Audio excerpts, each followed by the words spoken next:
the head coach of that championship team, is right here in the studio, the New Orleans Saints head coach, Sean Payton. Good to see you, sir. Great seeing you, Rich. Oh, what a pleasure. Thank you having me on. No, thank you for coming in here. Good stuff. Yeah, thank you.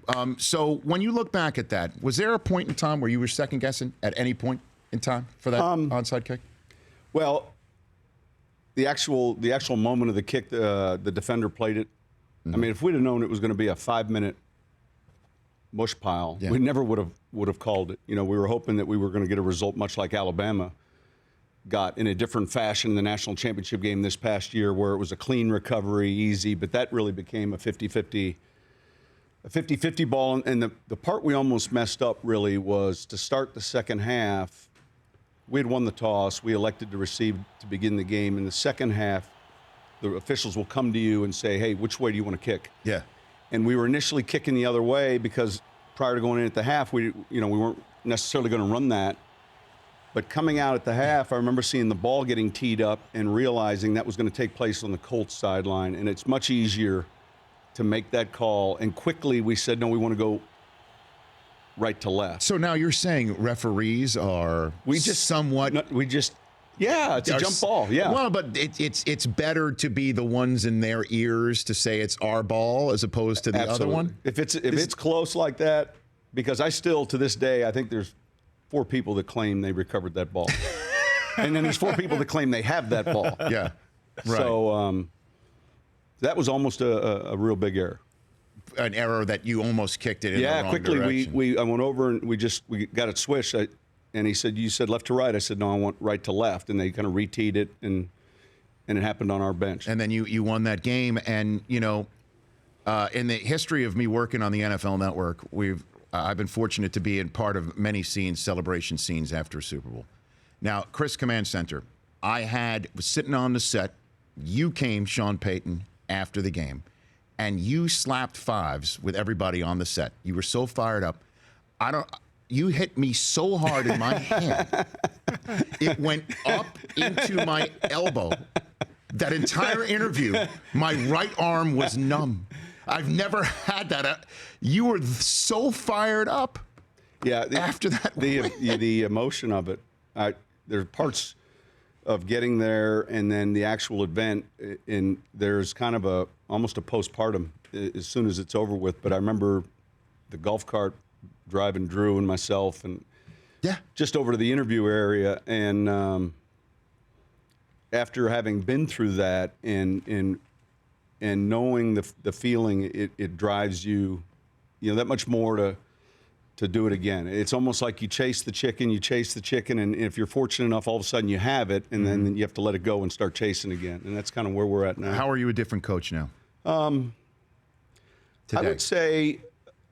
I would say we're much different in handling the offseason and understanding some of the challenges players have, not just with player safety, but really the demands of their body, sleep, nutrition. You know, we kind of came in 2006, and it was right at the end of they were allowed to have water, but it was still a 2-a-day. It was still a real difficult training camp. And I think that we create an environment that's challenging during training camp, but I think we're a lot more educated now too. Educated in terms of? Man, the importance of the type of sleep you're getting, the type of nutrition. I mean, look, we hired a nutritionist from Colorado Springs, and she came in and did a great job. And Jen now is with the Chicago Bears, but I can recall her, the first question was, what do your players eat the day before the contest? And, well, if you're in the NFL and you're going on a plane, the rookies buy fried chicken and French fries. And in New Orleans, it was always Popeyes. And she looked at me like, well, why don't you just serve them pizza and beer? And it was like the worst thing we were serving players. And so just little things like that, I think. Also being more patient. That first year for us in New Orleans was like a business startup. We were trying to just get any coaches that would take the job, any players to come. And we took some risk on some players that ended up being really real good decisions. The Scott Fajitas, obviously Drew Brees, but there were a number of players that played an important role in that 2006 team that led to what became the 09 team. So now here we are in 2016, and I'm here with Sean Payton of the New Orleans Saints here on the Rich Eisen Show.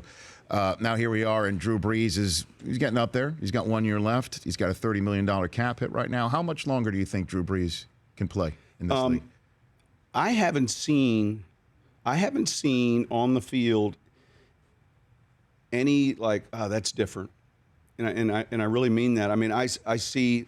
Look, both of us probably look at each other, and I see a hairline that's gone up. I see, the stress of playing that position is when you think about the number of different receivers he's played with or worked with, and you take some of these veteran quarterbacks and a guy like Brady. I mean, and so the pressure oftentimes falls on them in the offseason, certainly the coaching staff, to bring young players up to speed. But I haven't seen an instance where that's different than what it was. He's someone that obviously trains religiously, takes care of his body fantastically, and he had a 4th of July tweet he sent out. I don't know if you saw him zip lining down from his Del Mar patio. Missed that one. Into his kid's pool and letting go. And I remember, we were all at the beach, and it was just, what are you doing? And I responded like, ugh. All we need are the heavy fireworks now. And Brittany sent me a text right away. Tell me if you want me to make them stop. I'm like, I want you to make them stop. Yeah. I mean, because he is, pushing 40, but he's not there, but he's on the other side of 35. And the question is what is the plan to keep him there for another year? And you're the coach that's going to be calling plays for him in this year. That's pretty huge for him to stay put. Yeah, absolutely it is. I think the one thing that served us well in 10 years is the line of communication. There's a level of trust, and I would include Tom Condon and Mickey Loomis in that, because they're the ones that Drew and I will never have a discussion. You don't talk business. No, not about a contract or anything like that. We would never have that discussion. But that circle of trust between his group, our team, I think, is strong and has served us well.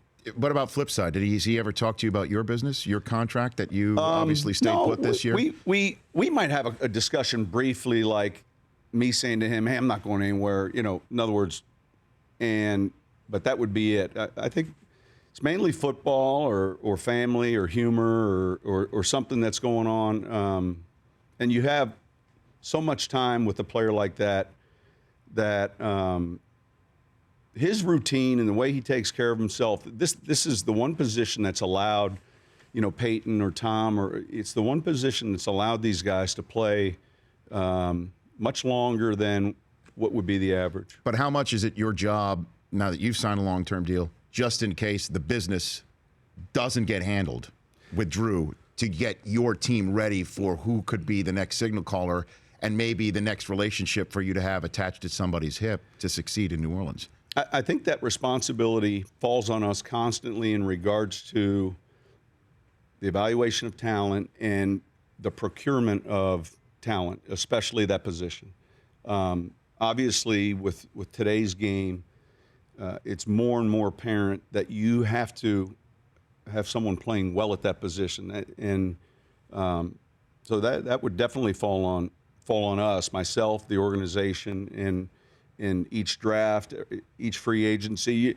It's not like, hey, we're looking for the next guy that we think can excel at that position, but we also are at receiver and we also are an offensive tackle. Yeah. But most notably, that position comes into focus for good reason. Do you think there could be a Reggie Bush reunion with you and the Saints this year? What do you think of that idea? You know what?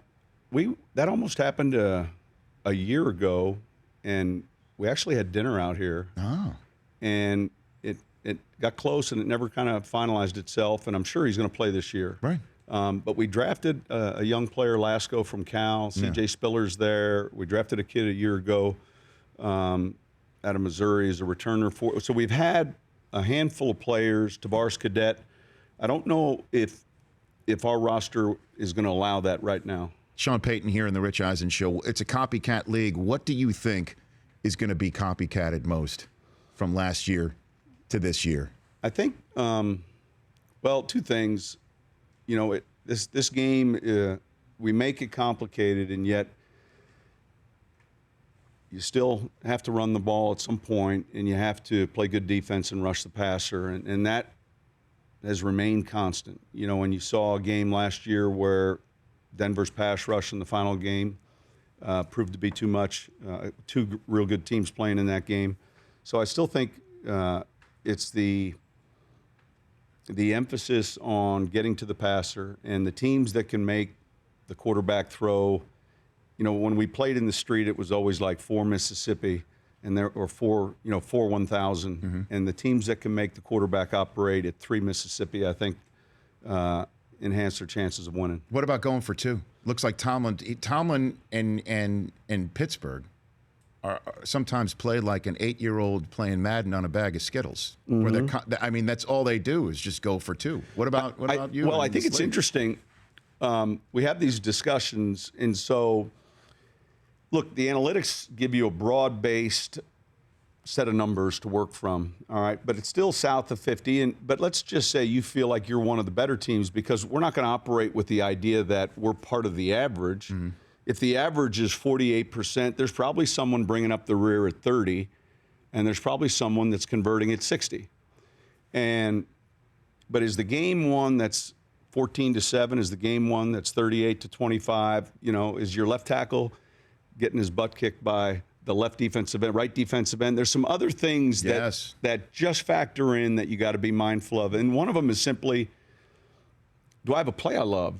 Because those 2-point plays certainly are plays we would call if we were inside the 5. We wouldn't just wait to use them as a 2-point play. In other words, on the call sheet inside the 5, there might be 3 runs, 4 passes, and well, as soon as we're there, we're going to use one of those plays to try to score a touchdown. You want 6, not 2. Yeah. But there are times where maybe you're in the third quarter and you're looking down and you're like, man, we've run 2 of these. One of them, I don't love a play right now. And so there's some parts of that I think are game-related and gut-related. I got Sean Payton from the New Orleans Saints here in studio. Stick around for one more segment. Absolutely. I want your best safe-for-work Parcells story. Absolutely. Okay? Yes. Yeah, I'm sure you've got many in your mental Rolodex from which to choose. Okay. I've got Sean Payton of the New Orleans Saints here on The Rich Eisen Show. For the TV audience, I'm going to let you know, TV-only segment, we have sort of a blind taste test contest for you. Got it. Okay?